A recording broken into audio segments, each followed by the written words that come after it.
right, so Alexander Pope's An Essay on Criticism. Um, Even though it might not flow perfectly, it's the title. So you set it up that exact way, and poems should be either in italics, usually, depending on what the teacher asks, but usually based on the standard format, should be in italics or quotes. Um, Not both. Usually not both. Okay. So I haven't decided yet if I want to write it chronologically or if I want to go through sort of a stronger point, a stronger point, a stronger point about our thesis, and then like the strongest point. So let's kind of poke around. I mean, a lot of writing is thinking. It really is a lot of thinking. It's not like you want to run down the hill. Like you want to think for a while.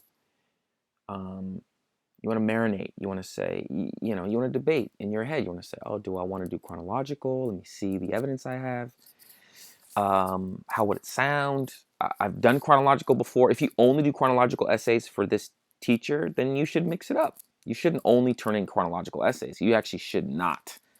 So you want to think, okay, well, how else can I write a really good essay and not use what I used last time in the sense of putting it in order? You want to bring a sophistication and intelligence and an effort to be interesting and intriguing and etc. You want to earn. I mean, these are just tips to earn a good grade. I mean, that's really your. I don't want to call it a game, but I guess it kind of is a game, but that's really like minimizing that relationship or like minimizing hard work. I guess life is a game if you look at it in that way. But I think it's more so that you have a role, and your role, if you want your teacher to give you the role of the A giver, or if you want the highest odds that every teacher that you take is going to give you high marks, or you're going to earn high marks, even if they're really tough, is you have to think about these things. You do. You have to think about how to bring a level of effort and work ethic and output and sophistication that's more than just like real quick you just slapped something together and you prayed and you hoped and prayed that you got a good grade. You want to be very thoughtful. I think that being thoughtful about your life, being thoughtful about your future, being thoughtful about your career or potential careers if you change careers. But you also just want to be thoughtful about this role, and have a little fun with it. I think that's so important. Have a little fun with it. Be a little bit of a show off. Say, you know what? I did chronology last time. Now I'm gonna show off a little bit. I'm gonna show this teacher that I don't have to go the normal route. I don't have to just do chronology. Now, if you're really confident with chronology and you don't feel confident that you could pull off something else today, in 8th grade or 6th grade or 11th grade, like then do chronology, because I think that this thesis and these quotes can serve well if you just hit the line drive right down the middle in terms of how you're structuring it. But if you want to take a little bit of a risk, and step out of your comfort zone a little bit, it might take a little bit more effort, but it's worth it. It's worth it, and it's just practice. And it's kind of like I look at it as kind of like painting. It's like you're given all these paints, and it's like, why don't you try something interesting, try something new. You're gonna get if you get really good at painting, maybe you'll ultimately only paint the same type of paintings. Like you'll only paint landscapes, or you'll only paint portraits with this type of paint. Maybe tempera paints, or but before that, a lot of painters, you see that they try all kinds of things, and they just and they but it's also just in terms of a story. You want the teacher to be excited to read your essay. And a good essay, a good writer, a good student, I think teachers, that helps them a lot. It makes them happy to go to work, I think, to feel like, hey, this person really is responding to my work and my lectures and my effort as a teacher in that role. So why don't I, put forth as much effort as I can as the student? It's a relationship. Um, and yeah, and they can, you can earn good grades and have doors fly open. Um, you know, Getting good grades is not elitist. Getting good grades is is just a way to open some doors. But again, it doesn't guarantee anything. Um, but I always believe that whether you're at work, doing anything, or whether you're a student, um, or even playing a game for that matter, but you want to put your best foot forward. You want to throw a lot of effort. So let's write. What I want to do is I want to take a little bit of time and go through sort of explaining sort of the overarching thesis of that line. So like, what is he saying? So he's saying, I want to see if there's a better way to structure this essay than just chronologically. Um, okay, so 10 bad criticisms for every bad book piece. So tire our patience, mislead our sense. So blatantly says author better than critic at the beginning. So maybe we'll structure it to where that's the last point. The last point of our essay might actually be the earliest line. It might actually be more creative and interesting if we go back to that. Say, oh well, there's all this evidence. We write a 6-page paper or whatever.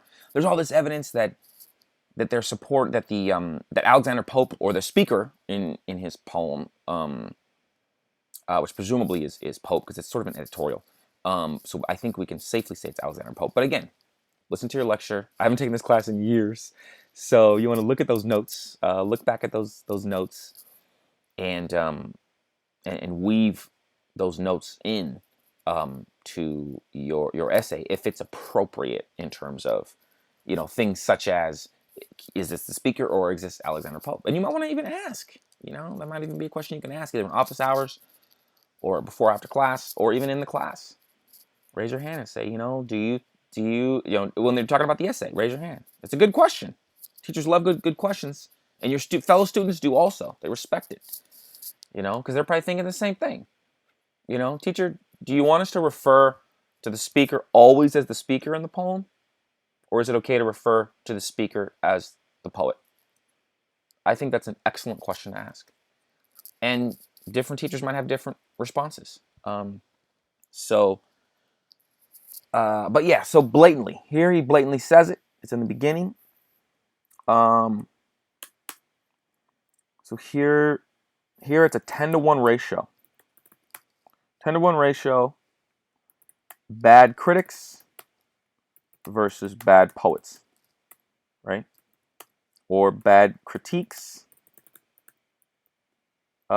versus bad books or poems. I'm not exactly sure. I gotta read it again, again and again. And even if I'm not sure, here's another thing is that if you're not sure exactly what it means, then sometimes it's okay to say whether or not he means critics versus poets or critiques versus poems. He's still talking about a 10-to-1 ratio of 10 negative on the critic and 1 negative on the poet. So, which is cool because it also shows a teeny bit of humility. Like, you want to be super confident and persuasive, but once in a while, once in a blue moon, especially when you're reading like deep poetry that's like challenging, and I mean poetry, a lot of people like they freeze up when they hear the word poetry. They're like, never gonna use this. Who cares? You can't make any money as a poet. It's just like it's another language, literally and metaphorically. So I think a teacher would understand, especially if you're writing something about poetry, where you say, you don't want to say, I'm not sure whether or not he means this or this, but you could say a reader might not be sure this, or one might not be sure if he means this or this. But either meaning, whichever meaning, or you might want to mention that, perhaps Pope is being vague here, and perhaps pretty sure he's not though. He means one or the other. But let's just say if he's being vague, or if there's like a double entendre here, which again I don't think it is. But what you could do is you could structure it in such a way so that you show a little bit of humility and say, I don't know exactly what this means, but either way, either meaning, it's 10-to-1 ratio where he's talking more smack about the poet, about the critic, than he is about the poet. And so sometimes you can be a little human as an essay writer, but still write a confident, strong essay. And so we'll see if we can weave that in the essay. So both must alike from heaven derive their light. And this is tough on both. Yet, yeah. So he's even-handed here. He's even-handed with this quote. Both must arrive. Put up on both, even-handed. And he actually concedes. Here's a point where he concedes that being a critic and a poet is tough. Is really tough. Right? Being a great critic and a great poet are really tough. Now, if I'm misreading some of these lines, hopefully we'll catch those, because we will go back and look, at the poem again. And I'm not perfect, but I think what I want to go through this whole process, because I want you guys to see, oh, well, he made a mistake here on video 3, but then video 9 he catches it. Hopefully I catch most of them, if not all of them. But I'm sure there's always going to be a few little grammatical mistakes that I might have made, and that's the tough thing about doing these videos. Is I think a lot of, there's just, since there's no right answer, it's like, so, but I want you guys to be aware that I'm not a genius, but but I've read a lot, and I highly encourage that you guys just read a lot, leisure reading, read all the books in your classes, take the time, take the effort, close the door, go to the library, put your headphones on, leave the room, that's the best way to get good at writing essays, to get confidence. That's the best start. It's a good start, right? It's a good start. It doesn't get, you still have to do the work. It doesn't guarantee anything, but it's a really good start, because it allows you to see and understand sentences and words. And I'm definitely not going to be the greatest essay writer around. I might be top 30%, or top 50. But I'm definitely not like the top 5%. I mean, there are people, like some of these journalists, or some of these authors, people that write books. I'll read a book and I'll be like, dude, I couldn't write that in 100 years. And you might think the same thing, like, man, this is so good. But it's like, okay, if you wrote every day since you were a kid for 3 hours a day, as Stephen King recommends, I think he says 4 hours a day. I wrote a book one time called On Writing. He said, you got to write for 4 hours a day, otherwise you don't really want to be a writer. I love his thesis, because he's just hardcore about it. And it's true. It's like, yeah, you're not going to be the greatest. You're not going to be Don DeLillo tomorrow. But if you wrote every day for 4 hours for 10 years, you could be that good. Yeah, it's about investment. It's about time. It's about effort. So I'm going to get off my Anthony Robbins soapbox right now and just get back to this essay writing. Okay, so here we go. Authors are partial to their wit, 'tis true, but are not critics to their judgment too. Yeah. So here he says, seems more pro author, still even-handed, pushing negative reviews. No, he's not pushing negative reviews. He's saying still even-handed though overall, but seems more pro-author.